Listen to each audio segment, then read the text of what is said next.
Alam po ninyo, nahihiya ako kay San Jose. Kasi mukhang dumating lang kayo para sa recollection. At yung nangungumunyon kanina, nakangiti pa. Di po ba? Yan ba'y palagi niyong ginagawa? Simulan natin ang ating pagninilay sa ngalan ng Ama at ng Anak at ng Espiritu Santo. Ama namin mapagmahal, naway biyayaan mo kami ng iyong banal na Espiritu, naway matanggap namin ang iyong pagpapala, upang makita namin ang mga bagay na dapat naming makita, marinig namin ang mga bagay na dapat naming marinig, upang magawa namin ang mga bagay na dapat naming gawin. Hinihiling namin ito sa pamamagitan ni Kristo, anak mo. Our Father who art in heaven, hallowed be thy name. Thy kingdom come, thy will be done on earth as it is in heaven.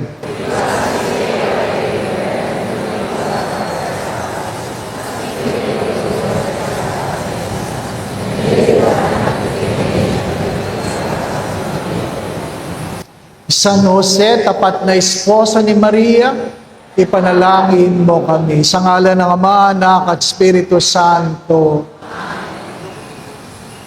Kanina po sa misa, yung wala kanina sa misa, magandang simula ng ating pagninilay, ay hari nawa, ang ginagawa natin ay dahil sa pag-ibig. Ano po? Dahil sa pag-ibig. Hindi dahil natatakot lang tayo, kundi dahil tayo ay nagmamahal. Ipagpatawad ninyo, ano po? Dahil paulit-ulit ko po itong sinasabi sa nakalipas na mga panahon, na kung saan maraming anak na nagrereklamo tungkol sa hirap mag-alaga ng matandang magulang. Maraming anak na nagrereklamo na kung saan nakakatanggap ako ng message, sasabihin, bakit ako, Father, ang kailangang mag-alaga? 5 kami magkakapatid. Bakit yung iba ay hindi? At sinasabi ko nga po sa inyo, walang magulang na nagrereklamo na meron siyang 5 anak. Walang magulang na nagrereklamo na nagpapalaki siya ng 5 anak. Pero ang malungkot na kwento, yung 5 anak nagrereklamo sa pag-aalaga ng isang magulang. Parang napakahirap mag-alaga ng matanda. At alam po ninyo, ang dahilan lamang nun, isa lang, walang pagmamahal. Isa lang. Hindi dahil walang pera, hindi dahil konti ang pera, hindi dahil maliit ang bahay, hindi dahil walang trabaho. Isa lang ang dahilan. Kawalan ng pagmamahal. Pag walang pagmamahal, ang lahat ng gawain bumibigat. Pag walang pagmamahal, lahat ng gawain bumibigat. Nabitbit ng Diyos ang krus, hindi dahil siya ay malakas, kundi dala ng kanyang pagmamahal sa Ama. Dala ng kanyang pagmamahal sa Ama. Ang paanyaya sa atin ay suriin ang ating mga pamumuhay. Alin ang aking mga ginagawa, dala ng pagmamahal. Sabi nga nila, ang malungkot na buhay, sa buhay ay ano, minsan, ang relasyon ay parang payong. Parang payong. Ano yun?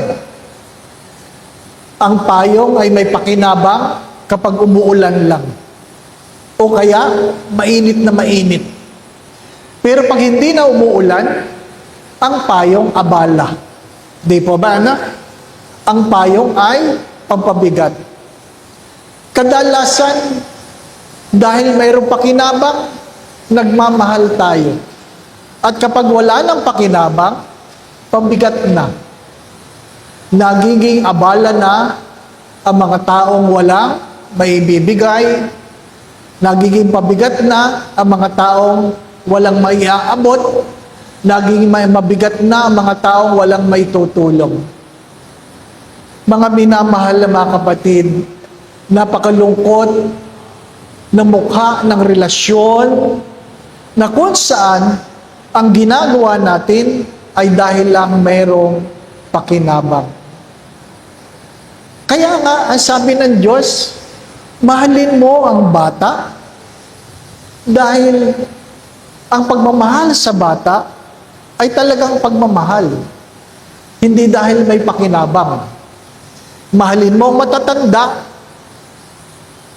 hindi dahil may pakinabang, kundi dahil pagmamahal talaga.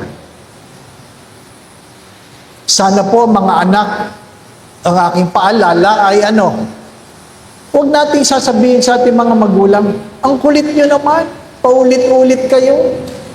Kasi nung tayong maliliit, tayo rin yung makukulit at tayo rin yung paulit-ulit. Di po ba, Nakakalimutan natin na ang nirereklamo natin sa matatandang magulang ay ginagawa natin nung tayo ay maliliit. Ang buhay, sabi nila, before 40, ang tawag doon ay the rising part of life. The rising part. After 40, ang tawag doon ay the sunset of life. Before 40, patayo ka pa lang. After 40, pahiga ka na. Di po ba, Pag tinitingnan ko po ang mga mukha ninyo, alam ko mga pahiga na. Malapit na kayo. Di po ba, Hindi tayo habang panahong malakas. Hindi tayo habang panahong malusog. Hindi tayo habang panahong nakakarinig. Hindi tayo habang panahong malinaw ang mata. Darating ang araw, manghihina tayo. At dahil ganito ang relasyon sa mundo, natatakot tayo ay tumanda. Natatakot tayong maging mahirap. Natatakot tayong mawalan. Kasi natatakot tayo na kapag tayo ay salat, wala na magmamahal sa atin. Sabi nga ng isang pari, sabi niya, alam mo, Father Dave, na ako'y bata, ganyan din ako katulad mo. Maraming naghahabol, maraming bumabati, maraming nagpapapicture, maraming nag-iimbita. Ngayon, retirado na ako, hindi na ako pinapansin. Dahil pag batang pari, amoy pari pa. Pag matanda na, paring may amoy na. Di po ba, Malungkot na kwento na katotohanan, di po ba, Ang yumaong Monsignor Montemayor, isa sa aking pinakamamahal na pari, na kung saan, dala ng katandaan, retirado na, at dahil walang makuhang magmimisa, inanyayahan siya. Sabi, Monsi, baka pwede kang magmisa. Matandang-matanda na, diabetic, ang daming sakit, madaling mag-hypo. Pag ikaw ay diabetic at nag-hypo, pag upo mo, tulog ka kagad. Di ba yung mga diabetic? Ang daling makatulog. Kaya nagmimisa siya. Pagdating ng komunyon, sabi sa kanya, Monsi, kami na lang ang magbibigay, maupo ka na lang. Nakatulog ang matanda. Nakatulog. At sa hindi inaasahang pagkakataon, nung siya ginigising, hindi magising. Buhay pa naman. Nahinga pa eh. Pero, sa tingin, nag-hypo. Kaya hindi magising kagad. Sa sobrang tagal, yung mga nagsisimba, nag-uwian. Nag-uwian kasi hindi mo alam kung kailan magigising ang pari. At nang siya'y magising, wala na mga tao. Kaya sabi ko sa kanya, Monsi, nabalitaan ko, iniwan ka daw ng mga tao. Nag-alisan daw sa mesa mo. Sabi niya sa akin, tingnan mo yung mga yan, ang sama. Sabi ko, bakit po? Pag nagmimisa ako at natutulog sila, di naman ako umaalis. Minsan lang ako nakatulog, iniwan niya lang ako. Di ba, ano? Yan ang malungkot na kwento ng buhay. Pag may pakinabang, may pagmamahal. Pag wala na, pampabigat. Ang tinuturo sa atin ng ating Panginoon ay hari nawa, gawin ang lahat ng bagay ng dahil sa pag-ibig. Alam po ninyo, ang pinakamagandang pananalita na gustong marinig ng mga magulang ay alin? Ang sasabihin sa kanila na kanilang mga anak, hindi ko po kayo iiwanan. Ang pinakamagandang pananalita na gustong marinig ng mga anak, ng mga magulang sa kanilang mga anak, ay sasabihin sa kanila, hindi ko po kayo iiwanan. Hindi ko po kayo ipamimigay. Mga minamahal na mga kapatid, ano ba ang meron sa muling pagkabuhay? Ang muling pagkabuhay ay nagpapatunay na ano? Dalawang bagay, na mayroong langit at mayroong impyerno. Hello? Huwag niyong kakalimutan ito. Ang muling pagkabuhay ay nagpapatunay na mayroong langit at mayroong impyerno. Huwag niyo yung kakalimutan. Kalimutan niyo na ang ibang sinasasabihin ko. Pero yan, huwag niyong kakalimutan. Sabi nga, ang magkapatid na nag-aaway tungkol sa lupa, inimbitahan pa ako na sabi nga, mamagitan sa kanilang pag-aaway. Alam po ninyo, nagsimula ang bangayan ng alas 4 ng hapon. Alas 4 ng hapon, nagbabangayan ng magkapatid. Ha? Ako nasa gitna. Parang nanonood ako ng pingpong. Kung sino magsasalita. Ganyan. Ano po? Dumating ang mga asawa, lalong lumala ang usapan. Ano po? Pagdating ng alas 6, gutom na ako. Nakita ko, mayroong naghahain ng hapunan. Hindi na ako nakikinig sa kanila. Tinitingnan ko na kung anong ipapakain sa akin. Gutom na ako eh. Wala man lang merienda. Kape lang ang binigay.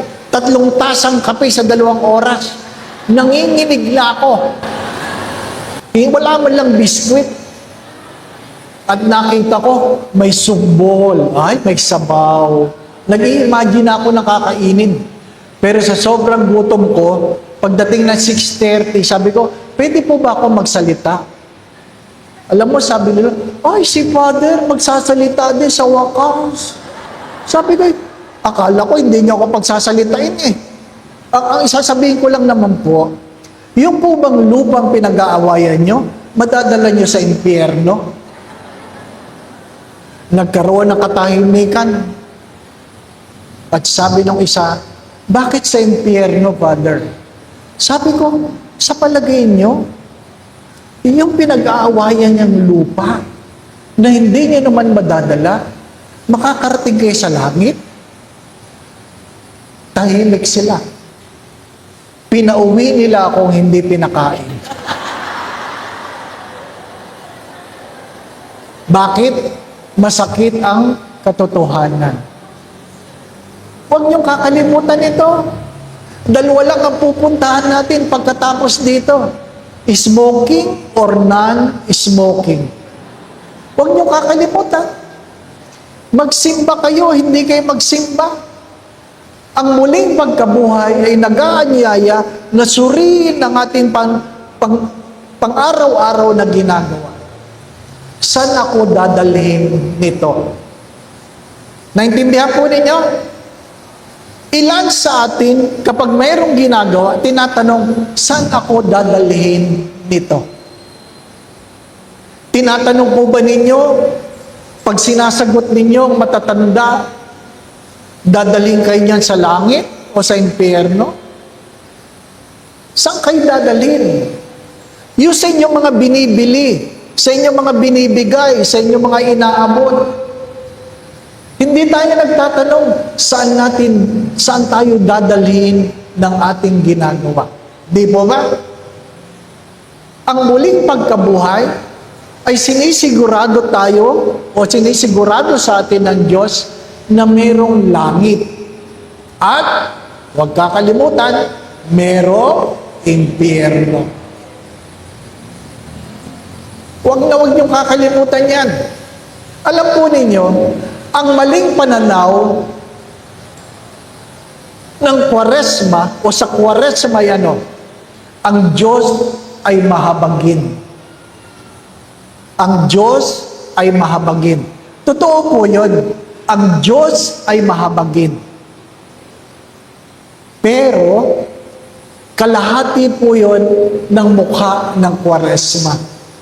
Ang kalahating mukha ng Kwaresma ay ang Diyos ay mahabagin, ngunit ang Diyos ay makatarungan. Hello? Ang Diyos ay mahabagin, ngunit ang Diyos ay makatarungan. Mahabagin dahil pagpapalain niya ang gumagawa ng mabuti, ngunit pananagutin niya ang gumagawa ng masama.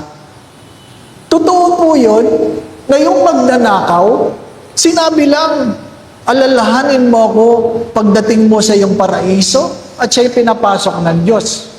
Totoo po yun. Hindi naman nagsimba siguro yun. Hindi naman siguro member ng choir. Hindi naman lay minister yun. Hindi naman nag-preksyon. Di ba? Magnanakaw nga eh. Pero, dahil lang sa sinabi, alalahanin mo ko pagdating sa iyong paraiso, nakapasok agad sa pinto ng langit.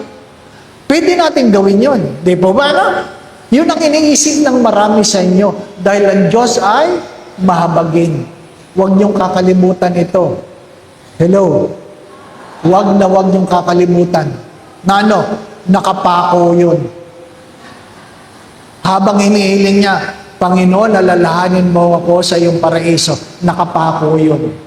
Kung gusto niyong ganun din kayo, magpapako din kayo. Akala nyo, madali lang. Hindi. Madali ba magbitbit ng krus? Hindi. Madali bang hinahagupit? Hindi. Madali ba ang ikaw ikatwa ng iyong kapwa? Hindi. Naintindihan niyo ba ang pakiramdam ng mga taong sumisigaw, ipako siya sa krus. Ipako siya sa krus.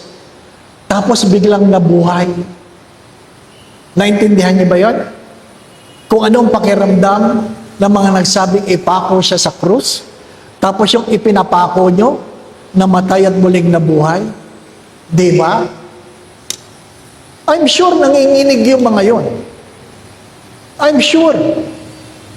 Pero ilang beses nating pinapako ang Diyos sa ating mga kasalanan. Ilang beses.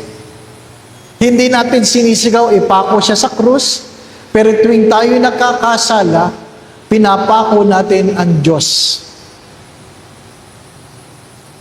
Hindi ko po alam kung alam ninyo yung Our Lady of La Salette. Our Lady of La Salette. Ang piyesta niya,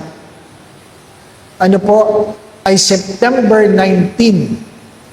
At ang kanyang imahin ay mayroon siyang krus na kung saan si Kristo sa kanan ay mayroong pliers, sa kaliwa mayroong martilyo.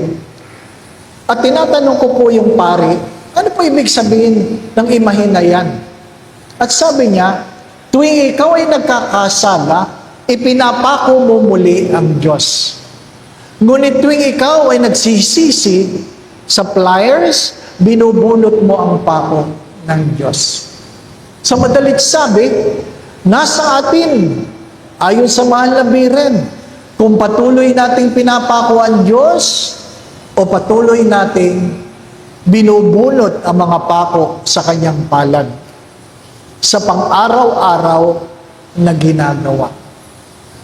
Suriin natin ang ating ginagawa, mga minamahal na mga kapatid. Madali lang ang magsimba.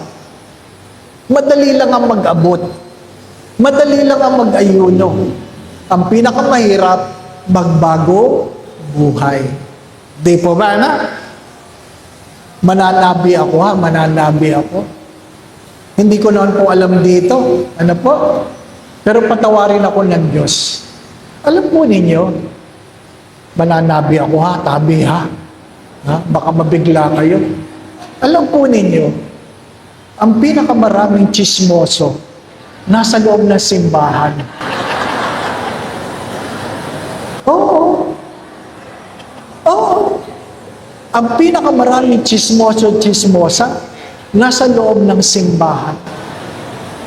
Ikalawa, yung nasa loob ng simbahan, yung mga naglilingkod. Tabi ha, tabi. Lalong-lalo na pag ang koleksyon, puro bariya. Nako, ang gagawin nun, pag-uusapan si Father. Nako, alam mo yung pari natin, gabi-gabi lumalabas niya. Kasama niya si gano'n. Walang paglagyan ng pari. Ano po? Pagkasama ang bata, pedophile yan, pedophile. Ha? Pagkasama babae, babaero yan, babaero. Pagkasama lalaki, bakla yan, bakla. Walang paglagyan. Kaya nga, ang unang pakisuyo ng yumaong Pope Francis ay ano, itigil ang chismis.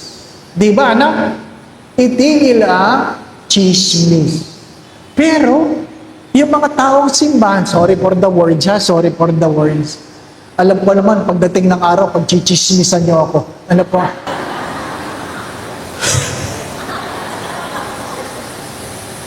Itigil ang chismis.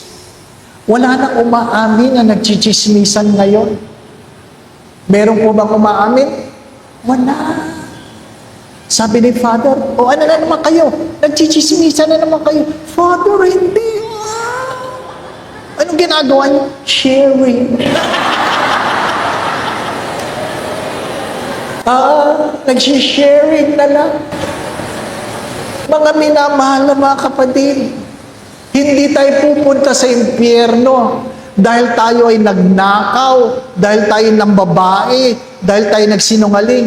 Ang malungkot na kwento, marami sa atin ang pupunta sa impyerno dahil sa maliliit na kasalanan na hindi natin tinatalikuran. Inuulit ko, ang malungkot na kwento ay marami sa atin ang pupunta sa impyerno hindi dahil gumagawa tayo ng malalaking kasalanan, kundi dahil hindi natin matalikuran ang maliliit na kasalanan. Di ba? Mahirap yun. Nakapila ka papunta sa impyerno. Nakapila ka. Mahaba ang pilang, mahaba. At habang nakapila, magkukwentuhan yung mga tao. Ay, bakit ka pupunta sa impyerno? Sasabihin ng nauna sa'yo, nagnakaw ako. Ay! Yung kasunod, ikaw anong ginawa mo? Nang babae ako. Ay! Ikaw, tumanggap ako ng lagay. Ay! Di ba, ano? Tapos, lilingon sa iyo, ikaw anong ginawa mo? Nag-uwi ako ng coupon van. Galing sa opisina.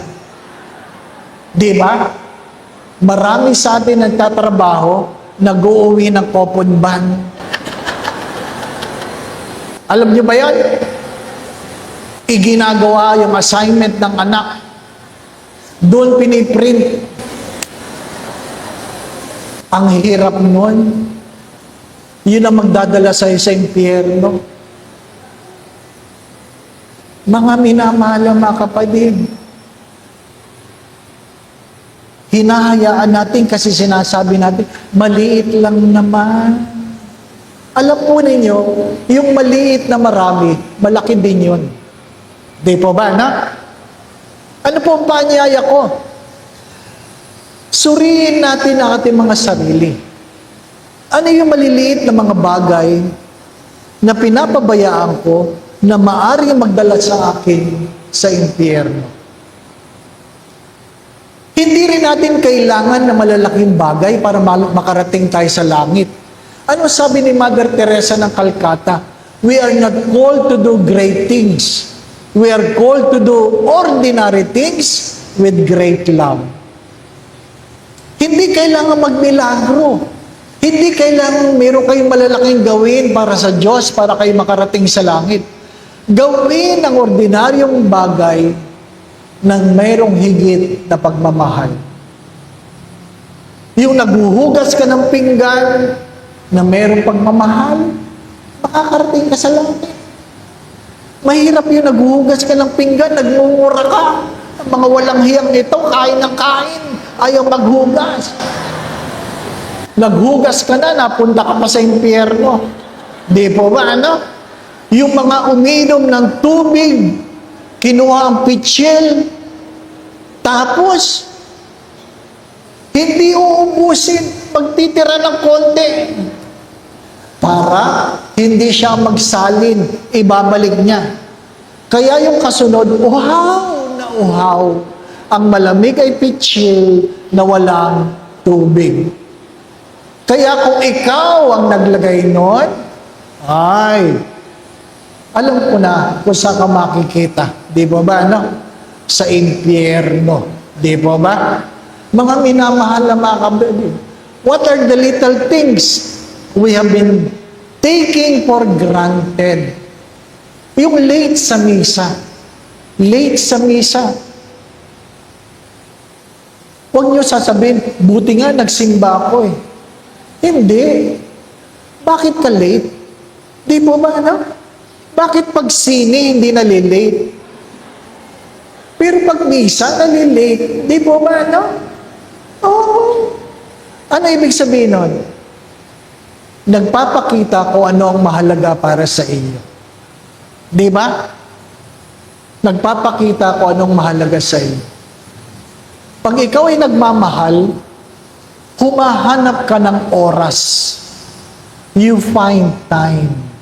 You make time. Pero kung hindi ka nagmamahal, nag-aantay ka na oras. Napansin niyo po ba yan? Ba't hindi ka nagsisimba? Walang oras eh. Ba't di ka nagdadasal? Walang oras eh. Di ba ba, ano? Pero kung ikaw ay nagmamahal, gumagawa ka ng oras. Di ba? Sasabihin sa'yo ni Lord, mag-serve ka naman. Busy ako, Lord eh. Magsimba ka naman. Busy ako, Lord eh. Magbigay ka naman. Busy ako, Lord eh. Ngayon may sakit ka. Lord, may sakit ako. Sabi ni Lord, busy ako. Di ba? Masakit.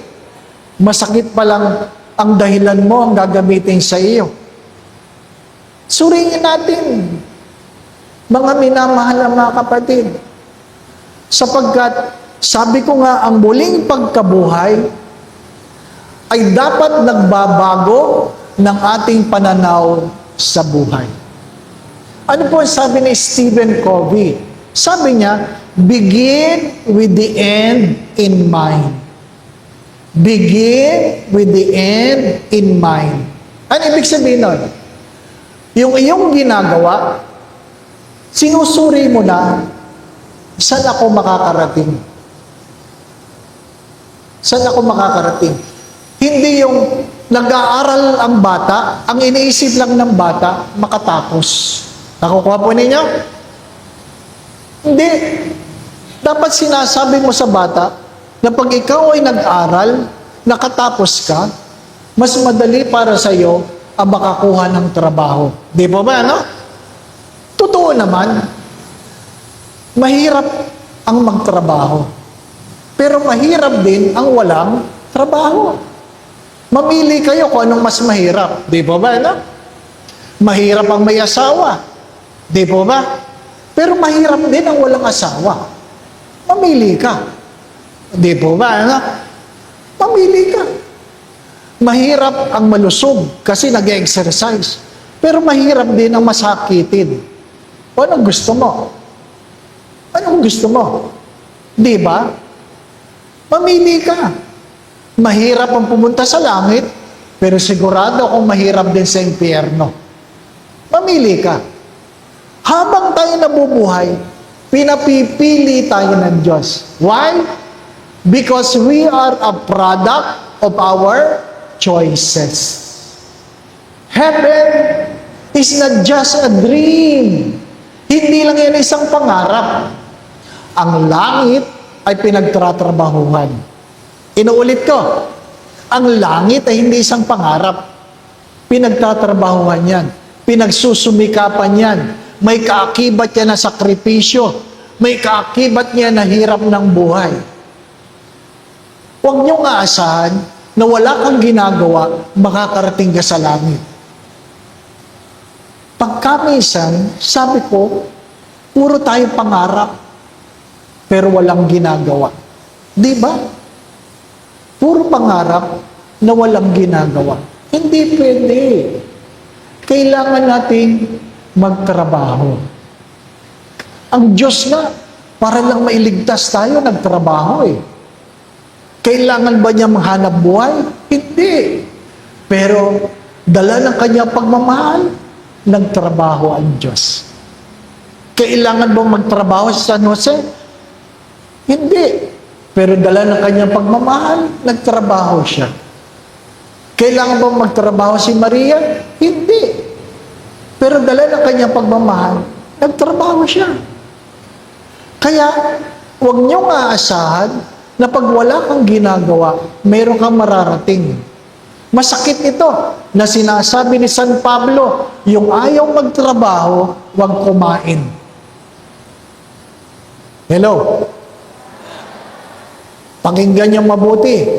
Yung ayaw magtrabaho, huwag kumain. Di ba? Ay, ang hirap. Di ba, ano? Kung napansin po ninyo sa ama namin, ano po sinasabi doon? Sundin ang loob mo dito sa lupa para nasa langit. Anong kasunod yun? Bigyan mo kami ng aming kakanin. Sa madaling sabi, bago ka kumain, gawin mo muna ang kalooban ng Diyos. Oh? Di ba? Araw-araw yan. Thy will be done. Bago ka kumain, bago ka humingi ng give us this day our daily bread, uunahin mo muna ang gawin ng kalooban ng Diyos. Kaya, pag ikaw ay sumusubo habang kumakain, tinatanong mo, nagawa ko ba ang kalooban ng Diyos? Parang tulala kayo. Ha? Parang kayo nyo lang nadinig. Di ba araw-araw natin dinadasal yun? Di ba ba? Ano? Bago ka humingi ng kakanin mo sa araw-araw, dapat ginagawa mo muna ang kalooban ng Diyos. Mahalaga yun. Mahalaga yun. Mga minamahal na mga kapatid, araw-araw natin tinatanong yun, nagawa ko ba ang kalooban ng Diyos? Sa simpleng pananalita, tayo mga binyagan, mayroon tayong 3 tungkulin. Ano yon? Purihin ang Diyos, ipahayag ang mabuting balita, paglingkuran ang mahihirap. We have 3 obligations as a baptized. To worship God, to preach the gospel, and to serve the poor. Tinatanong dapat natin yan. Pinupuri ko ba ang Diyos? Napuri ko ba ang Diyos ngayon? Kaya mahalaga sa araw-araw, nagdadasal tayo. The least and the highest form of prayer is to participate in the Eucharist. To participate in the Eucharist. Number 1 obligation is to worship God. Purihin ang Panginoon. Sabi nga ni St. Ignatius of Loyola, nilikha ka para pasalamatan, paglingkuran, at purihin ang Panginoon. By doing so, you may save your soul. Unahin mo ang papuri sa Panginoon. Purihin ang Panginoon. Let us bless the Lord. Let us thank the Lord. Stop complaining. Life is miserable because we feel so entitled. Kaya miserable ang buhay kasi marami sa atin, feeling natin, karapatan natin ang magkaroon ng madaling buhay. We are so entitled. Diba? Minsan sa seminaryo, meron kaming bisitang pare. At nakita ko siya, pinapagalitan niya yung gwardiya. Malayo kasi yung building namin sa gate.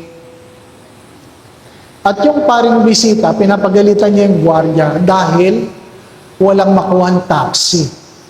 Walang makuhang taxi.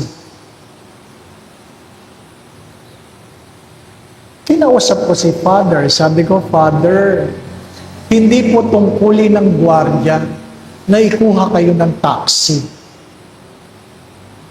Hindi po tungkulin ng gwardiya na ikuha kayo ng taxi.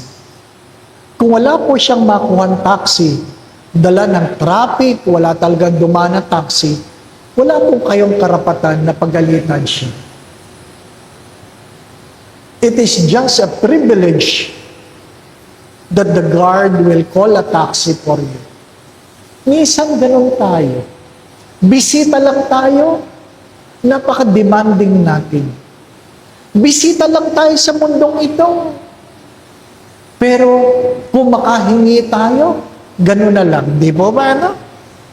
Minsan nga, yung iba, feeling nila, kanila yung upuan yan. Kasi sa umaga, diyan talaga sila nakaupo. The entitled. Pag dumating sila na nakaupo ka, sasabihin, akin yan, akin yan. Ha? Nabili niyo pala yan? Di ba? May mga nagsisimbang ganun, nakabili ng upuan. Hindi naman naghuhulog. Di ba? Mga minamahal na mga kapatid, nakikiraan lang tayo. Tandaan po niyo yan, nakikiraan lang tayo. Kung ano man ang iyong gamit, nakikigamit ka lang. Di ba? Yung bahay na tinitiran mo, nakikigamit ka lang. Bakit? Pag namatay ka ba, dadalhin mo ba yan? Hindi. Kahit gaano karami ang kotse mo, dadalhin ka sa sementeryo nang hindi mo kotse. Di po ba, no? Meron ba sa inyong inilibing, sarili niyang kotse ang nagdala? Wala. Wala. Wala. Ang gagamitin mo ay galing sa purinarya. Dalawa lang ang kulay. Kung hindi puti, itim. Di po ba? Mercedes man yan, Cadillac man yan, F-150 man yan. Ang tawag dyan ay karo. Di po ba na? Walang polka dots. Wala. Dalawa lang ang kulay niyan. At walang nagpapatugtog ng El Bimbo. Di po ba, no? Wala. Puro hindi kita mali. Puro ganon. Ano po? Puro tayo drama. Di po ba, no? Puro tayo drama. Nakikiraan lang tayo. Kahit gaano kalaki ang lupain mo, ibabaw ka sa lupa, na kasyang-kasya lang ang kabaong mo. Meron ba dito nagpahukay ng malaki? Wala. Minsan ako nagalit. Minsan ako nagalit. Bakit? Kasi hindi pa ako pari. Alam niyo naman, naglilibing tayo alas 3. Kainit, di ba ba? Kainit. Yung aking kabarkada na namatay habang nagre-review kami sa board exam, ay siyempre, wala namang ibang inaantay ng kamag-anak. Inilibing. Nagigitara ko. Nung binababa ng kabao, abay, may humabol na matanda. Sasama ako! Sasama ako! Noon lang ako nakakita ng mayroong sasama. Ginanaan ako mag-gitara kasi may sasama. Hindi tuloy may ibaba yung kabaong. Kasi may sasama. Hindi naman nagpa-reserve yun. Di ba ba? Kung nagpasabi sana, hindi nilaliman. Di ba ba? O tinaas. O, iyak. Ibababa na po. Wow! Inilayo ang matanda. Inilayo. Ay, hindi na ako. Nung binababa, hindi na uli ako kumanta. Sabi ko, nakakasawa. Babaan nyo na yan. Binababa. Alam nyo, humabol. O, hindi na naman may baba. Tinaas na naman. Sabi ng mga kasama sa choir, isama mo. Diba? Ang init na, alas 4, ang init na talaga. Ano po? Inilayo ng matanda. Para silang naglalaro ng tubig. Ano po? Kasi yung humaharang, gusto niya makalusot. Ano po? Alam niyo tayo mga Pilipino, pag pinipigilan, lalong nagpupumiglas, di ba ba? No? Napansin niyo ba yun? Oh, nako. Di sa lahat, sa kanya na nakatingin. Alam mo, nung binababa niya yung kabaong, naku, nakatakbo si Lola, nakaikot ng ganyan. Nakalimutan niya, hindi lahat ng may karpet sa sementeryo, may lupa pa. Pagtungtong niyang ganoon sa carpet, nabulasot si Lola, ano po? Napadapa siya sa kabaong, nangudmud siya. Ay noon, iniikot pang ganyan para ibaba. Nabitawan, yung supporterero, bumilis ang baba. Naku, kitang-kita mo, dalawang paa ni Lola, ganyan. Sabi ng mga tao, tapos tahimik kami lahat. Itinayo si Lola at minura kami lahat. Sabi niya, mga sino tumulak sa akin? Walang nagsasalita. Ako, yapos ko yung gitara kasi Panginoon, sana wag akong matawa. Alam po ninyo, habang naglalakad si Lola palayo, dinig mo ang hihip ng hangin. Yun ang pinaka-solemn na libing na napuntahan ko. Dinig mo ang hihip ng hangin. Tahimik na tahimik. Lahat ay nakatungo. At merong naubo. Tawanan lahat. Yun din ang pinakamasayang libing na napuntahan ko. Ngayon, pari na ako, pag nagmimisa ko sa patay, kinukuha ko na yung mga pangalan kung sino sasama. Ano po? Para walang gulo. Walang gulo, sasama. Sinasabi ko, o yung alam niyo ba yung nililistang pangalan niyo sa labas? Di ba na po? Yung guest list. Di ba naperma kayo doon? Ang ibig sabihin talaga nun, lahat ng pangalan pumasok doon, irarapol yun. At ang mabubunot siyang kasunod na mamamatay. Yung mga perma ng perma. Ganun ba yung modern? Palis na ako sa Porinarya, sabi nung isa, sandali lang, piperma ako. Aba, talagang gusto niya humabol sa rapol Hindi, pangalan ho ng asawa ko. Kita niyo na? Maiksi lang ang buhay. Nagmamadali tayo. Pero hindi natin tinatanong, nabuhay ba ako sa pag-ibig? Di po ba na? Dumating tayo walang dala, aalis tayo walang dadalhin, hari nawa, makapag-iwan tayo na magandang alaala. Inuulit ko, dumating tayo walang dala, aalis tayo walang dadalhin, hari nawa, makapag-iwan tayo na magandang alaala. Hindi utang. Mahirap yung namatay ka, iniwan mo utang. Yung sisilipin ka ng mga tao sa kabaw, namatay, di ba lang nagbayad? Di mo? Si Bishop Stock, kabilin-bilinan sa amin, mga pare, mag-ipon kayo. Ha? Paghandaan niyo ang inyong mga lamay. Bakit? That is your last greatest performance. Bakit, Bishop? Isipin mo, nakahiga ka lang, pinapanood ka ng tao, di ba? Wala kang ginagawa, panonoorin ka, di ba, ano? Dapat maganda kayo. Hindi yung pagdaan sa kabaong masabi, ang pangit ng makeup.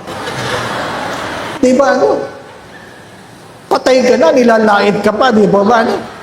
Kaya yung iba, nagpapakremate na lang eh.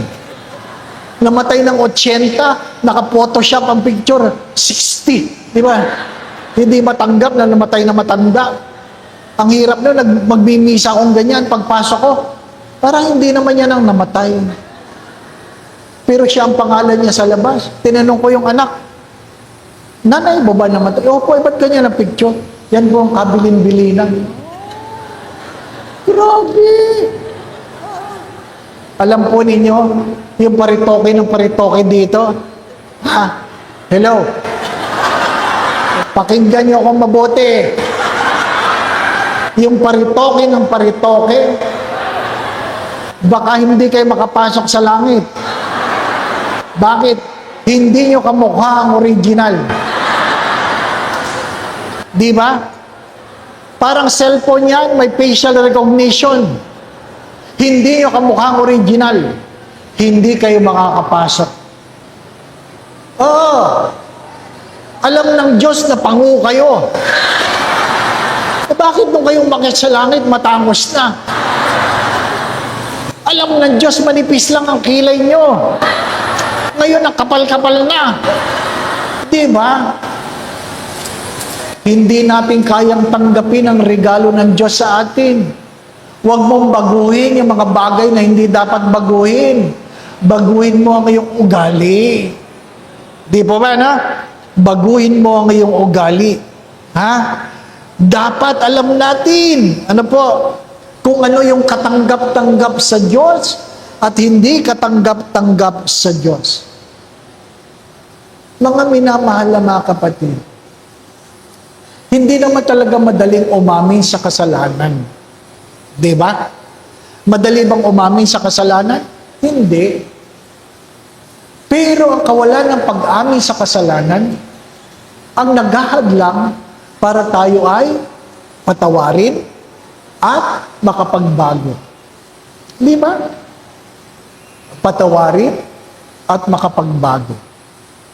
Kasi pag tayo ay nahuli, o ikaw kumuha, hindi ako. Di ba ikaw yun? Hindi ako. Di ba, no? Tumatanggi ka, huli ka naman. Di ba? Inaamin ko sa inyo, mahirap magpakumpisal. Pero kung papipiliin ako, bata o matanda, bata na lang. Kahit 40 yan. First communion, 40. Ano po? Pare-pareho ang kasalanan yan. Tinuruan ng katikista eh. Di po ba? Ano? Bibigyan ng, kukopyahin yan. Nakasulat ng kasalanan yan. Yung 5 mangungumpisal na una, tatandaan ko lang ang kasalanan nila. Yung susunod na 35, pag nakalimutan nila, ako na magsasabi, kulang. Ano pang kulang? Ito ba? Nakalimutan. Kasi, diniktahan eh. Di ba ba? Ano? Pero minsan, sabi ko, bitawan mo yan. Yung totoo, yung ano kasalanan mo? Dali! Father, huwag, natatakot ako. Bilisan mo. Ano kasalanan mo? Nag-isip yung bata, first communion yan. Ano ba?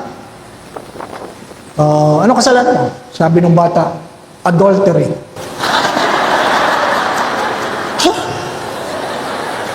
Adultery? 10 years old, adultery? Ano yung adultery? Yung pong inutusan ako ng nanay ko. Tapos, nagtago ako sa kwarto. Tapos, hindi ako lumabas. Tapos, adultery yun. Anong adultery yun? Anong ginawa mo sa loob ng kwarto? Wala, nagtago lang. Anong adultery doon? Yung hindi ko sinunod ang utos ng adult. Adultery. Hindi sinunod ang utos ng adult. Ay, hindi adultery yun. Yun ay kawalan ng paggalang sa magulang. Oh, ganun ba, Father? Oo. Father, ano yung adultery? Huwag na, baka matutunan mo pa. Di ba, no? Pero yung matatanda, huli na, mga katuwiran pa. Sabi ng isang asawa, Father, yung kasunod ko, asawa ko. Ayun ngayon, ang mga kasalanan niyan, ito. Ba't kayo nagsasabi? Hayaan yung asawa niyo magsabi, hindi niya naaminin, Father. Huh? Grabe. Di ba, ano? Hindi tayo nangungumpisan. Kasalanan pa ng iba ang sinasabi natin, di ba ba? Mga minamahal na mga kapatid, ang walang pag-amin ay walang kapatawaran. Kaya walang pagbabago. Ang paanyaya ng muling pagkabuhay ay pagtalikod sa kasalanan. Unang-una, alam mong mayroong langit at impyerno. May gantimpala ang gumagawa ng mabuti, may kaparusahan ang gumagawa ng kasalanan. Ikatlo, dapat mayroong pagtalikod sa kasalanan. Mayroong pagtalikod, mayroong pagbabago buhay. May pagbabagong buhay. Alam mo, hindi naman madaling magbagong buhay. Kasi nakasanayan na natin. Nakasanayan na. Kailangan ng disiplina.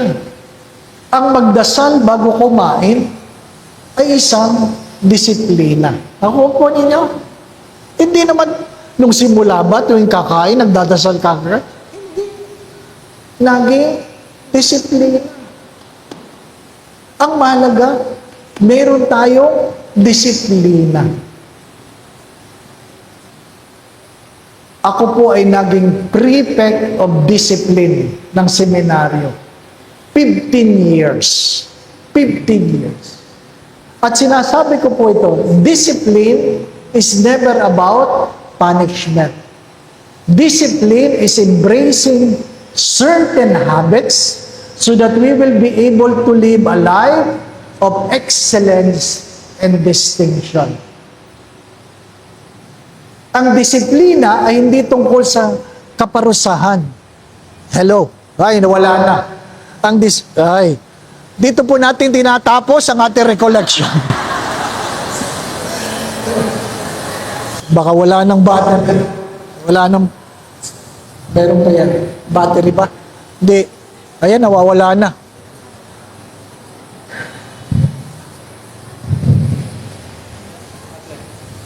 Ito. Yan. Yun.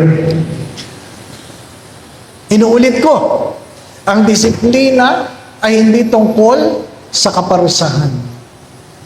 Ang disiplina ay pagyapos sa isang pag-uugali upang pagdating ng araw, mabuhay tayong maayos.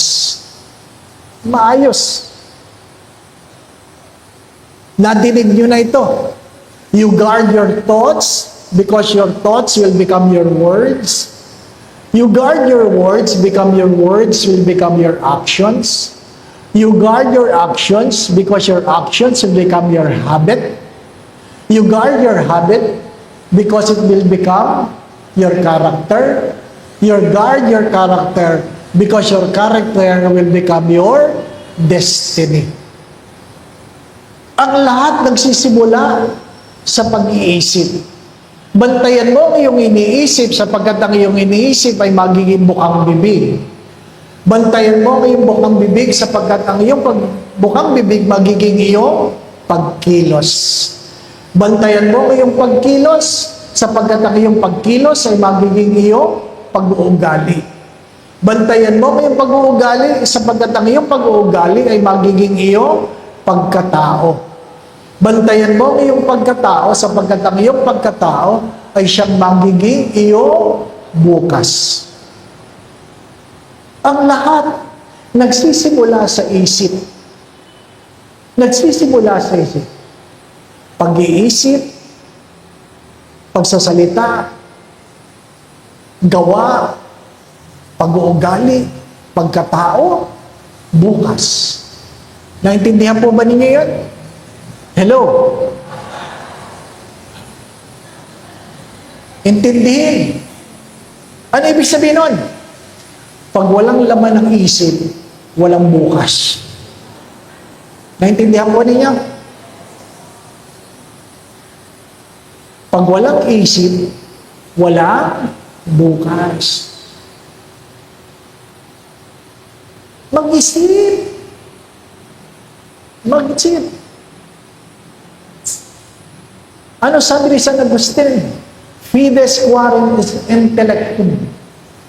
Ang pananampalataya ay humingi ng pagkaintindi. Marami tayong ginagawa na hindi natin naintindihan. Kaya, pag ikaw na lang ang gumagawa, hindi mo na ginagawa. Kasi hindi mo naman naintindihan. Maliliit na bagay na pinapabayaan natin. Maliliit na bagay. Alam po ninyo, ang ating simbahan ay napupuno sa dalawang okasyon. Hindi piyesta, hindi Pasko, hindi Bagong Taon. Alam nyo kung kailan napupuno? Hello? Sa Miyerkules ng Abo at Linggo ng Palaspas. Punong-puno ang simbahan.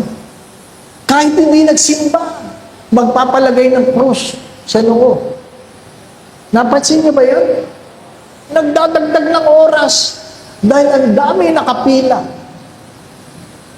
Anong malungkot na kwento? Nakapila silang ganyan, nakalabas ang dila. Hindi alam ni Father kung saan ilalagay ang abo, kung sa dila o sa noo. Minsan, nakataas ang kamay.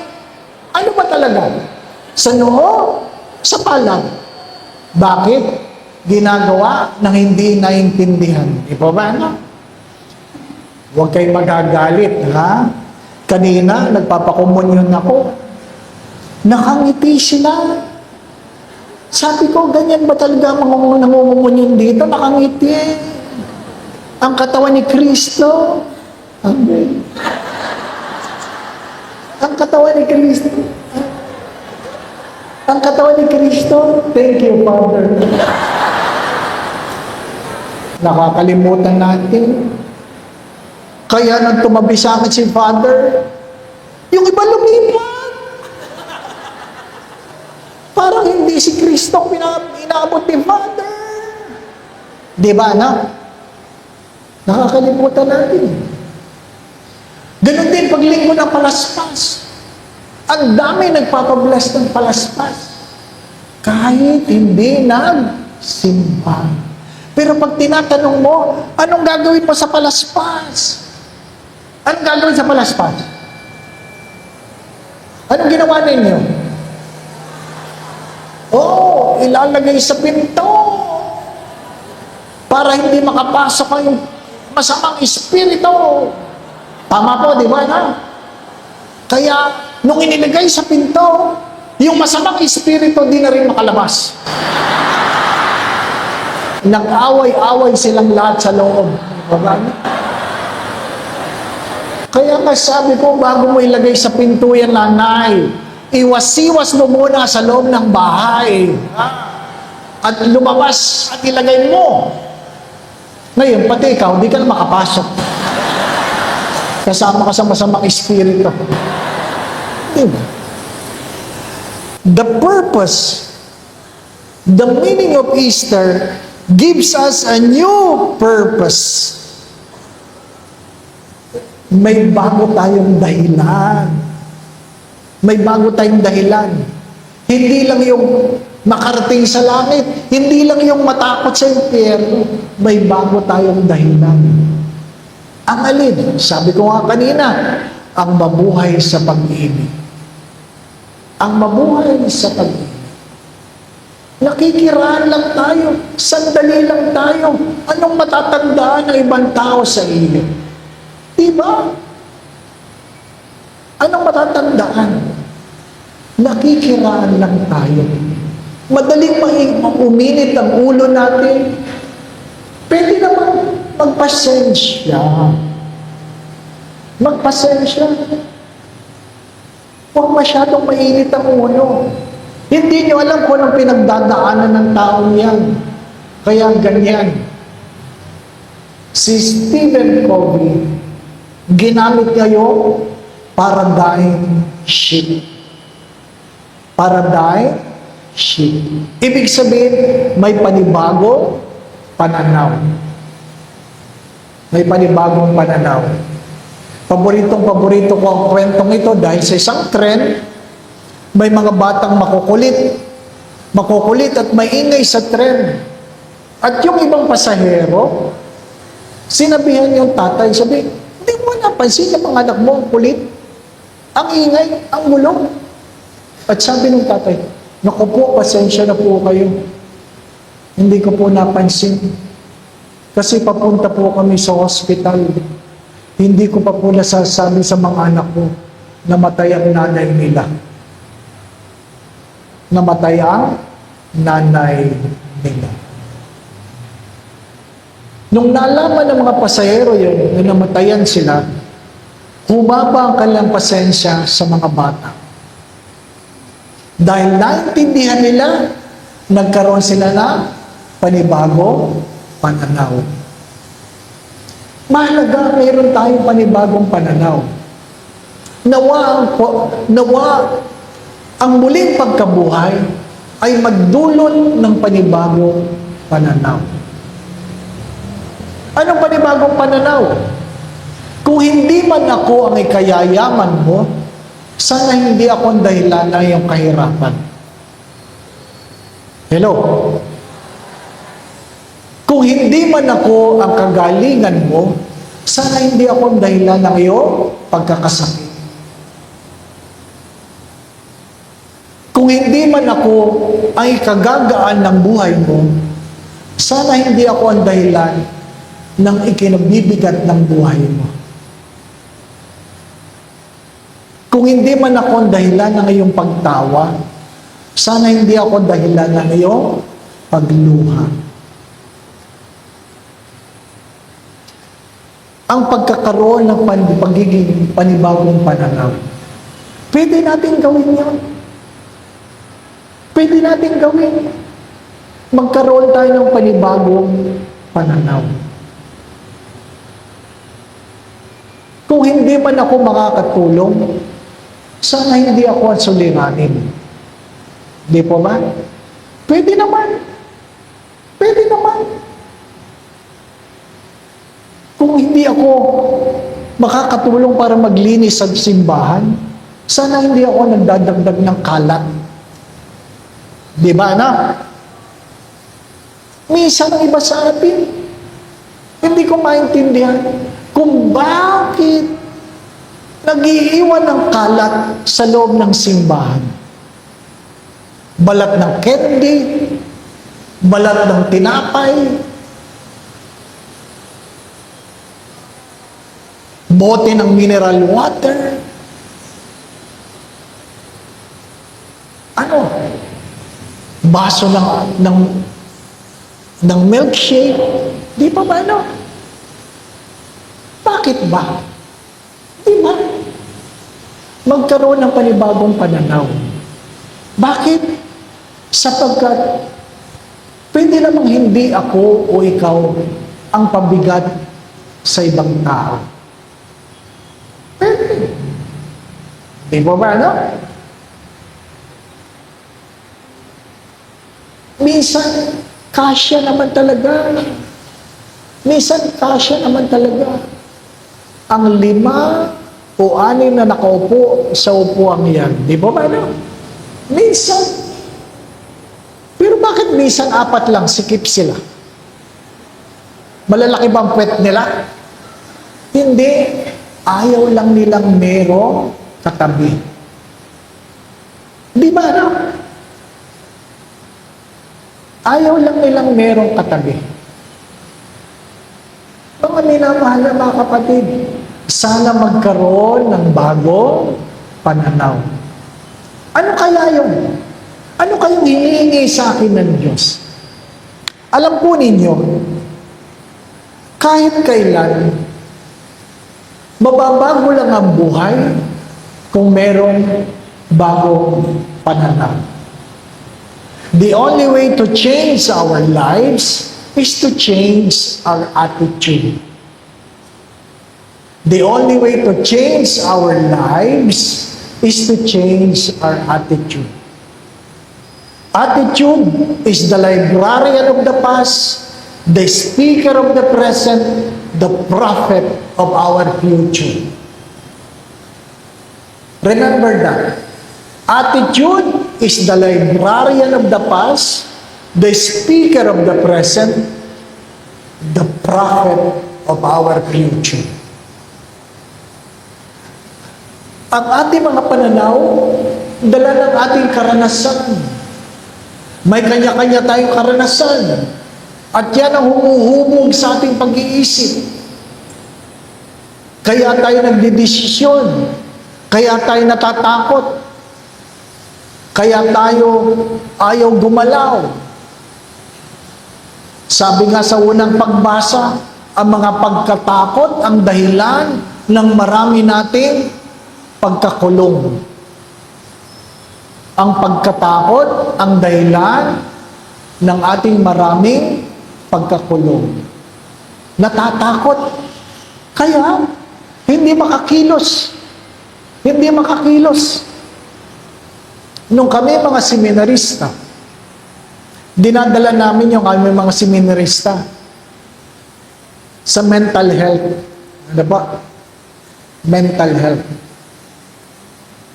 Ayaw na nilang tawaging mental hospital. Mental health. Dinadala namin para alam nila kung sino sa kanilang may sayad. Di ba ba? Ano? Ay kaso habang naglalakad kaming ganyan, yung mga nakakulong na preso, may sumigaw, Father Dave! Father Dave! Sabi ng mga seminarista, grabe ka, sikat ka dito. Nakakainis. Nung tinitingnan ko, dati namin security guard. Sabi ko, ano nangyari, ba't nandiyan ka? Sabi niya, pinakulong po ako ng nanay ko. Bakit? Eh kasi, hindi na ako natutulog. Ba't di ka na natutulog? Nagsasabaw ako. Ganun lang po. Nasira na. Ay di, tuloy-tuloy. Pinapasyalan namin yung mga ordinaryo, pero may sakit na nakakulong. Bakit? Violente. Violente, ano po? Hindi mo sila pwedeng bayaan na naglalakad kasi violente sila. Habang naglalakad kami ganyan, sabi nung nakakulong, shh, shh. Ay, alam mo niyan ba tayo? Pag may sumisitsit, lumiligon tayo, di mo ba, no? Ayaw ko sanang tingnan, kaya lang, nasitsitan ka, dito.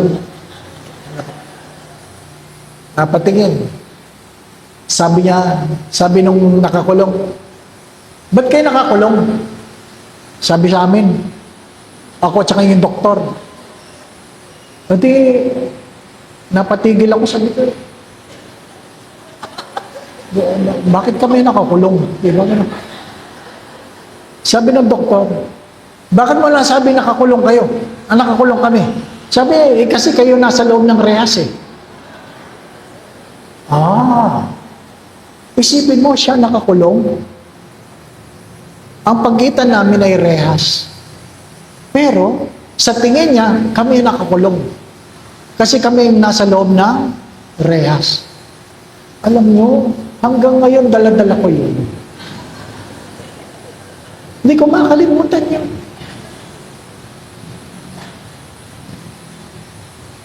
Napatawa lang yung doktor. Pero ako, hanggang ngayon, 28 years na akong pari, dala-dala ko. Bakit? Pwede tayong malaya na nakakalakad, pero tayo ay nakakulong. Pwede tayong malayang nakakalakad, pero tayo ang nakakulong. Ano nagkukulong sa iyo? Hindi ka makaraan sa kalsadang yan kasi makakasalubong mo yung nakaaway mo. Malapit lang sana ang daan. Iikot ka kasi ayaw mong makasalubong ang nakaaway mo. Di ba ba? Ano? Sino nakakulong? Ikaw. Di ba? Nagmimisa. Batiin mo lang ng kapayapaan ng katabi mo. Nabati mo lahat. Maliban sa kanya. Dahil nakakulong ka, hindi ka makaikot kasi nandun siya. Di ba ba na? Yung magkaaway, ayaw nila magsimba dito. Kaya sa ibang simbahan sila nagsisimba. Doon sila nagkita. Ano ba? Kaiiwas. Di ba na? Nakakulong. Ano ang nagkukulong? Ano ang mga lumang pananaw? Ano ang mga lumang pananaw? Sabi nga ng mga kaibigan ko sa Lumban, ano po, yung gumagawa ng mga barong, 2 lahi na magkaaway sa tinagal-tagal ng panahon. Sa tinagal-tagal ng panahon, magkaaway ang 2 lahi. Sa hindi inaasahang pagkakataon, yung mga apo ng apo, nagligawan. Nagligawan. At sila'y ikinasal. Sa kasal, sabi nung ikakasal, sabi nila, matagal na pong magkaaway ang aming lahi. Ang sabi lang ng lalaki, kailangan ko ba napigilin ang aking puso dahil lang magkaaway sila? Oh, ganda, di ba? No? Kailangan bang pigilin ko ang aking puso dahil lamang magkaaway sila? Di ba? Mga minamahal na mga kapatid. Ang dami natin, ang problema natin, pag may kaaway tayo, yung mga kaibigan natin, gusto natin magalit din sa kaaway natin. Na hindi na, wala na pa silang ginagawang masama. Di ba ba? No? Alam mo, yan, si Father Kenneth, ganyan. Tulugo. Di ba, no? At ang pinakamabilis na kwento, yung sasabihin mo, atin lang ito, ha? Oh, ang pinakamabilis yan. Huwag mo sa, marami sa text, malang text. Atin, mangako ka muna, ha? Cross yun. Cross my heart. Atin lang talaga ito. Alam mo yan, si Father, hindi pa kayo naghihiwalay, kumalat na yun. Nai-text na. Ang buhay natin, mga minamahal na mga kapatid, sabi nga, ano mo ba bukas? Unang-una, napagtagumpayan na ng Diyos ang kamatayan. Mahirap yung buhay pa tayo, binabauna natin ang sarili natin sa lupa. Hello? Mahirap yung buhay pa tayo, binabauna natin mga sarili sa lupa. Sa muling pagkabuhay, napagtagumpayan na ng Diyos ang kamatayan. Inuulit ko, mayroong langit, mayroong impyerno. Di po ba? No? May dahilan tayo na gawin ang mga bagay ng pag-ibig, hindi dala ng pagkatakot. Nag-aanyaya ng pagbabagong buhay. Ang pagbabagong buhay nangangailangan ng panibagong pananaw. Pero huwag kakalimutan na na pagtagumpayan na ng Diyos ang kamatayan. Sa madaling sabi, ano man ang iyong pinagdadaanan, matatapos din yan. Hello? Ano man ang iyong pinagdadaanan, matatapos din yan. Mahirap yung malapit ka na sa finish line, sumuko ka pa. Di ba? Matatapos din yan. Alam nyo, nung ako'y bata-batang pari, napakadali kong magalit. Napakadali kong mainis sa mga taong, sabi nga, kontra ng kontra, wala namang ginagawa, sinisiraan ka. Doon nga sa isang parokya, minumura pa ako ng barangay chairman. Doon sa isang parokya, yung mga kagawad, minumura ko. At lahat, yung secretary, sasabihin, yung ano mong pare, apa, wala naman akong ginagawa, minumura ko. Ano po? Ay, hindi ko naman sila bababago. Anong natutunan ko? Pag ako'y minumura nila, giningitian ko na lang sila. Giningitian. Pag may nagagalit sa inyo, ngitian ka na lang. Hanggang mainis. Di ba? Lalo silang mainis. Ayaw nilang tumigil. Gandaan mo ang ngiti mo. Oo. Ayaw pa rin tumigil. Humingi ka ng malalim. Tapos, ilabas mo. At sabihin mo, mamamatay ka rin. Di ba? Bakit mo sisirain ang buhay mo sa iisang pamali-mali sa iyo kumpara sa napakarami nagmamahal sa iyo? Di ba? Hello? Alam niyo bang marami nagmamahal sa inyo? Parang hindi kayo sigurado. Kaya malungkot ang buhay niyo eh. Hindi niyo alam na marami nagmamahal sa inyo. Kahit isa lang. Kahit si Jesus lang, sapat na. Di ba?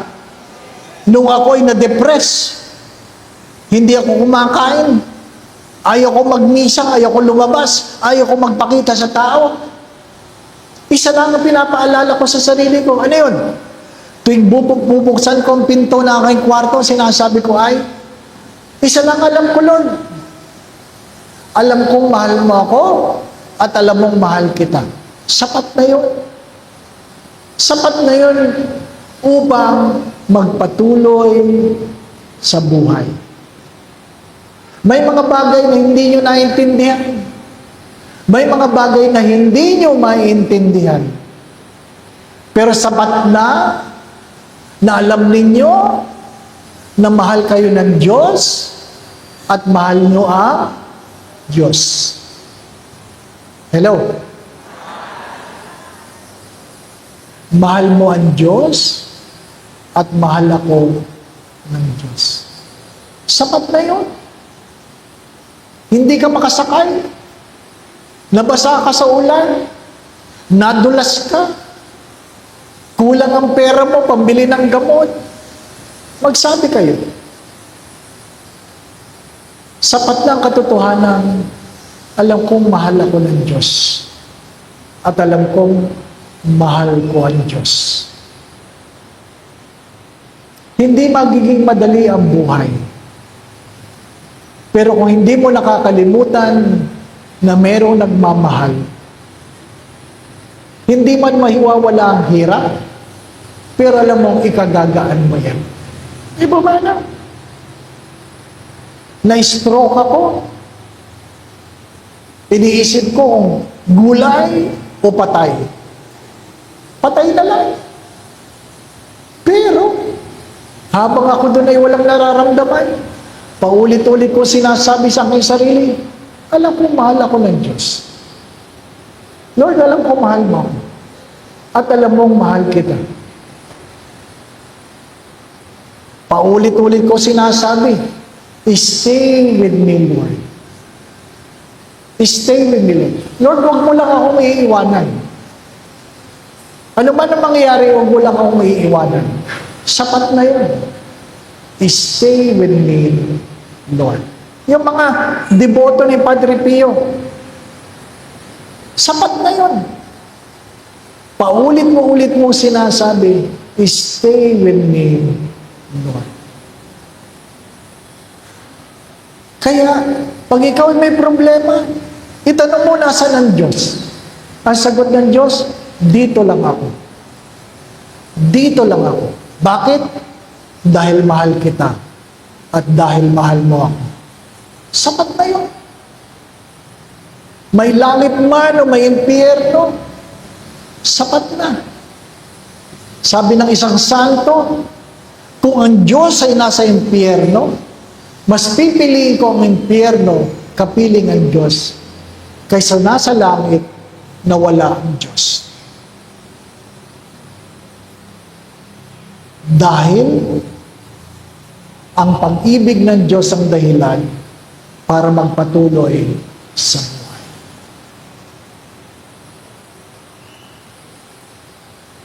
Patatapos din ang lahat.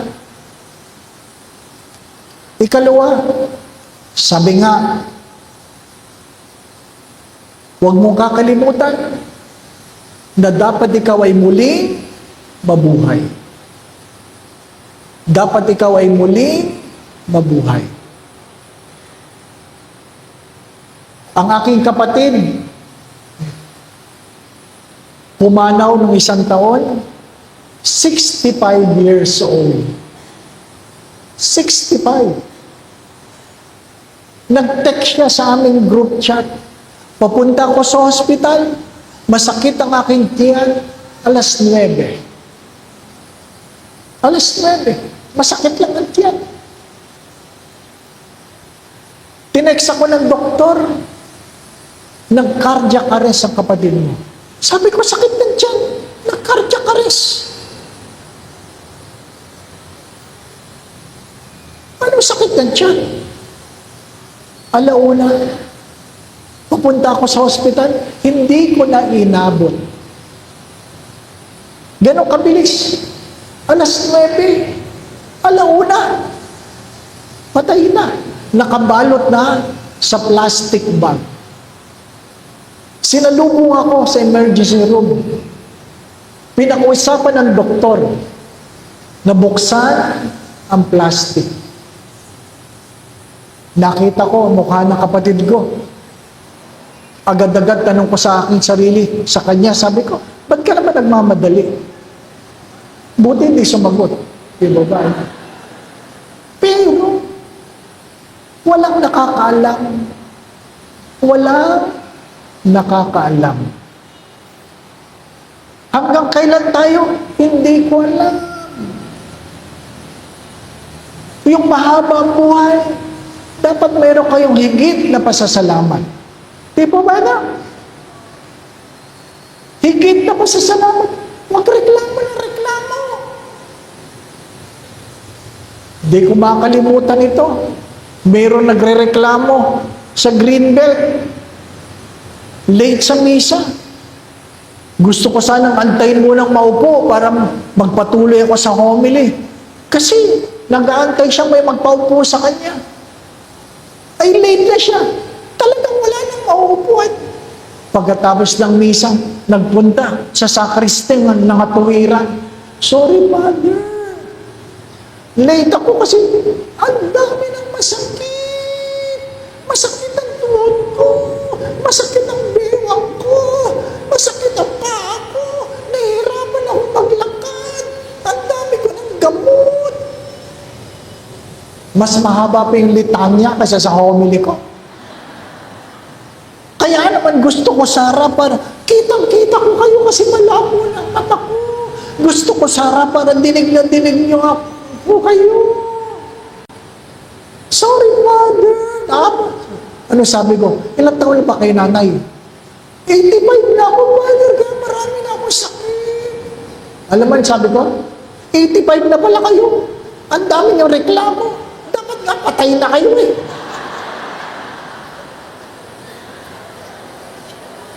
Ano ibig ko sabihin? Habang tumatanda, magpasalamat.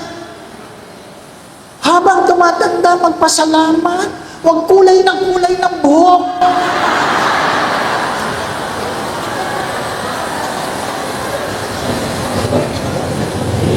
Magpasalamat. Hindi, may puti na naman, puti. Talagang puti na yan.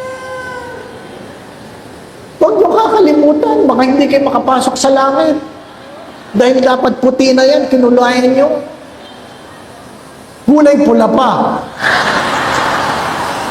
Ay, tabi. Di ba, anak? Magpasalamat. The secret of a happy life is a grateful spirit. Ang sekreto ng mahabang buhay ay masayang buhay, ay mapagpasalamat na puso. Not all happy people are grateful people, but all grateful people are happy people. Ulitin niyo yun. Not all happy people are grateful people, but all grateful people are happy people. Kaya ka miserable, reklamador ka.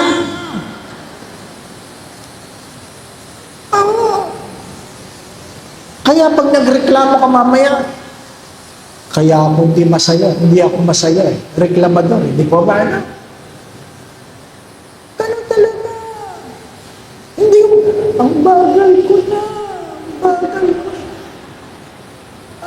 Ba't sasabihin, salamat, nakakabang pa ako. Diba, ganun, diba, ano? Magpasalamat. Diba?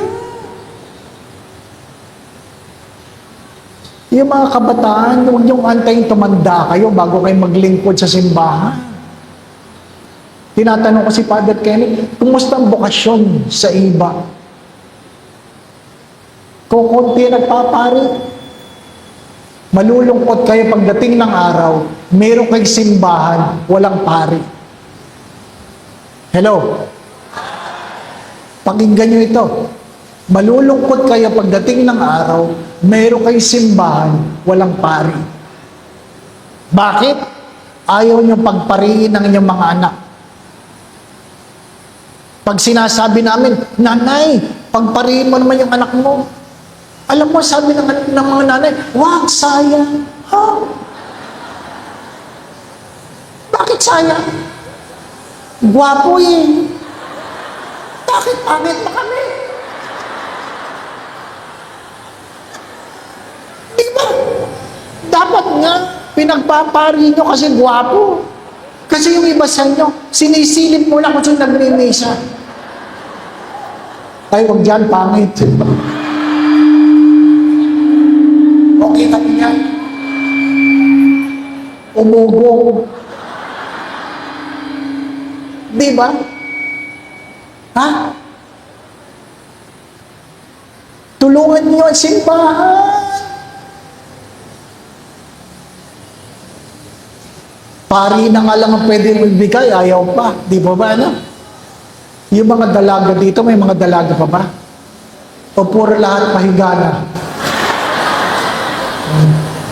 Yung mga dalaga dito na may boyfriend na gwapo, matalino, madasalin, mabait, sabihin mo, magpari ka.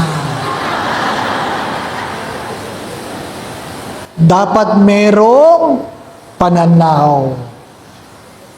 Na pagtagumpayan na ang kamatayan, meron kang personal na muling pagkabuhay.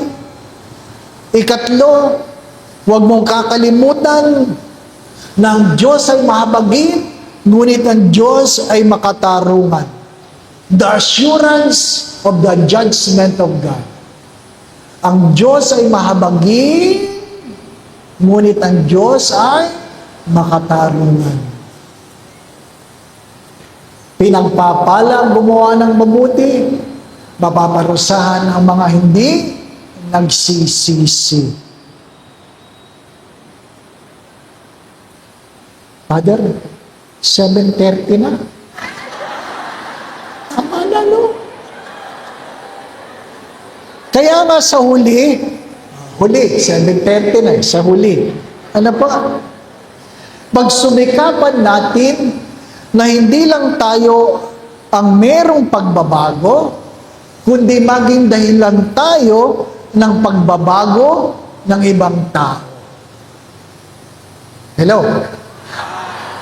Pagsumikapan natin na hindi lang tayo ang merong pagbabago, kundi maging dahilan ng pagbabago ng ibang tao.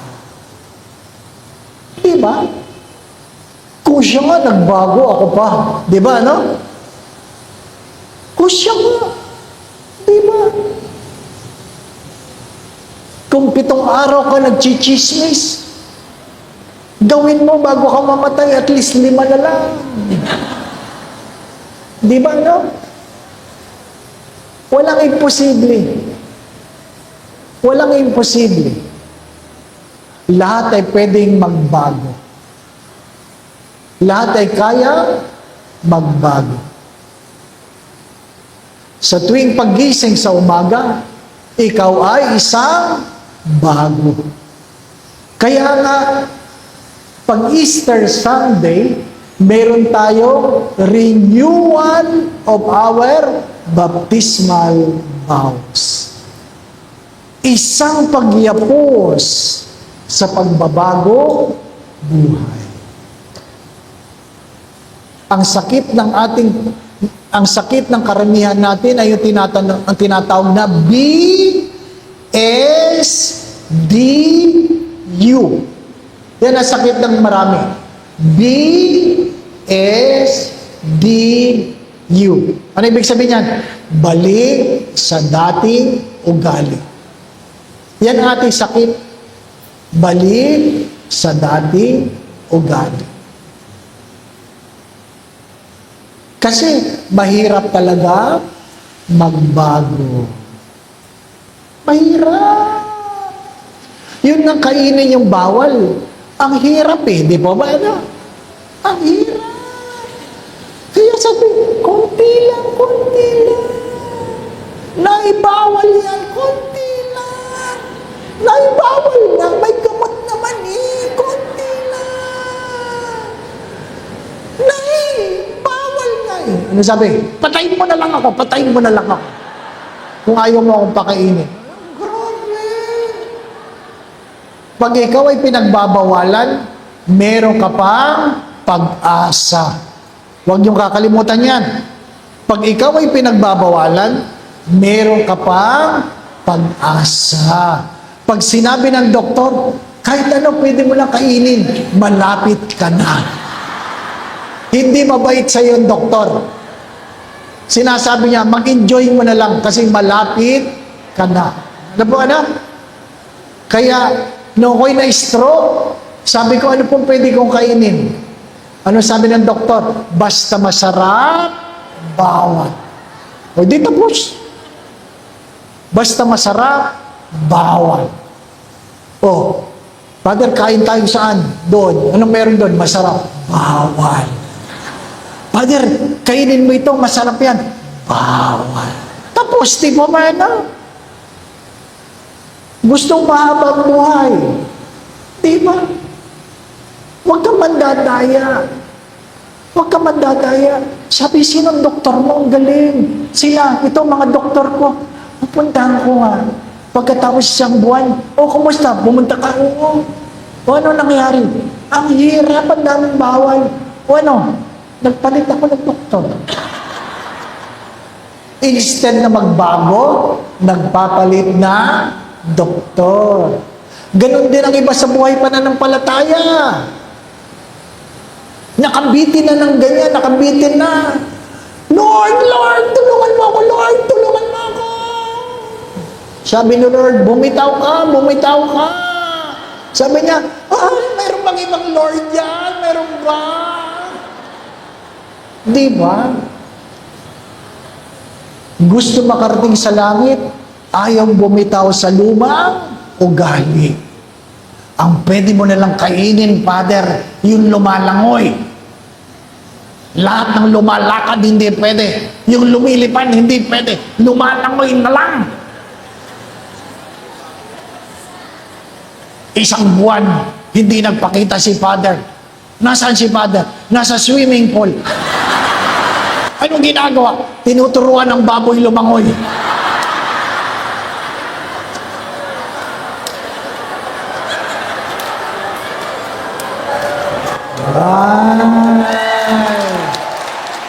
Bakit? Kasi kung gusto, may paraan.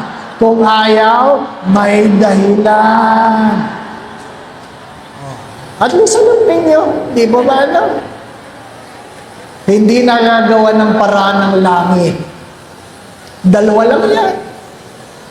Smoking or not smoking. Di ba ba ano? Gabi na. Hari nawa, mayroon kayo naintindihan. Pinarecord ko para pwedeng panoorin niyo uli. Ano po? Ha? Maliwanag po ba? Nangangako ka ba magbabagong buhay ka na? Sigurado? Magbabayad ka na ng utang mo? O kita nyo na, tinatawanan nyo lang ako. Hindi mo masabing nang babayad ka ng utang.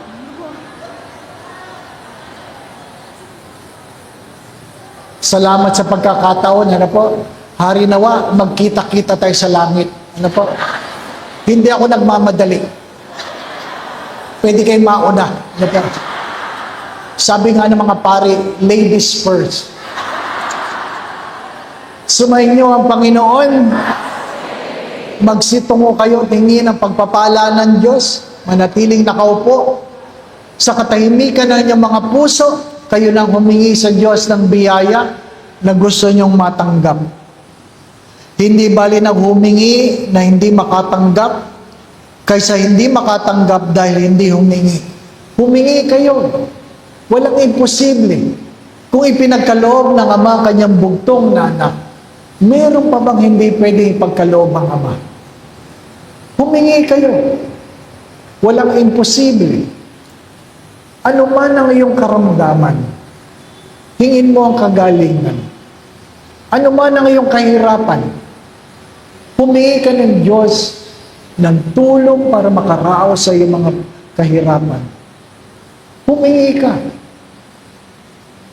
Kung ano man ang iyong mga pagkatao, naway bigyan ka ng Diyos ng pag-asa. Ano man ang iyong kalungkutan, naway bigyan ka ng Diyos ng kasayahan. Ama naming mapagmahal, dinudulog ko ang iyong mga anak na narito ngayon, ang mga nakikinig sa amin, nawa po'y hipuin mo sila, lukuban mo sila ng iyong banal na Espiritu. Kilala mo po ang bawat isa, Panginoon. Alam mo po ang kailang mga pinagdadaanan sa buhay. Hindi lingid sa iyo ang kailang mga pagtawat, pagluha, kahinaan at kalakasan, kabiguan at tagumpay. Alam mo ang kailang mga pangarap. Alam mo ang kailang mga kasayahan sa sariling tahanan. Alam mo ang kailang mga alitan, ang hindi pagkakasundo-sundo. Ikaw ay mapagmahal ng Diyos, Panginoon. Hipuin mo po ang kanilang mga pamilya. Pagkasunduin mo po sila. Naway mayroong pagkakabuklod-buklod. Pagkakaroon ng pasensya, pagpapatawad, paghingi ng tawad, pagtalikod sa pagkakamali. Panginoon, ingatan mo po ang bawat isa. Ilayo mo sila sa anumang uri ng kapahamakan. Patuloy mo silang pagkaluban ng kalakasan, kalusugan, at kung sino man dito, Panginoon, ang merong karamdaman, nawa po'y pagkaluban mo ng kagalingan. Walang imposible sa iyo, O Ama. Sa isang salita mo lamang ay gagaling sila. Marapatin mong gumaling sila, Panginoon, sa kailang mga karamdaman. Kahit ano sabihin ng doktor, ikaw ay may kapangyarihan na pagalingin ang anumang sakit ng iyong mga anak. Kung mayroon man silang mga pinagdadaan ng suliranin, tuwangan mo sila, alisin mo ang kailang mga pagkatakot at pangamba. Dagdagan mo po ang kailang pananalig at pananampalataya sa iyo. Panginoon, nawa po ang kailang mga pamilya saan man naroon ay pagharian mo ng pagmamahalan, pagkakaisa, pagkakasundo-sundo, kapayapaan, kasayahan, puspos ng pag-ibig at kasaganahan. May kanya-kanya silang mga panalangin, Panginoon. At dala ng iyong pag-ibig at pagmamahal. hindi man karapat dapat. Nawa po'y may pagkaloob mo ang mga ito. Dala na ngayong pagkalinga. Kung ano man ang makabubuti, makababanal, makauunlad ng kanilang mga buhay, kayo na po ang magbigay. Sa tulong at panalangin ng mga banal, lalo na ng mahal na Biren, gayon din ni San Jose, ang tapat niyang esposo, ang aming patron. Pagpalain mo po ang bawat isa.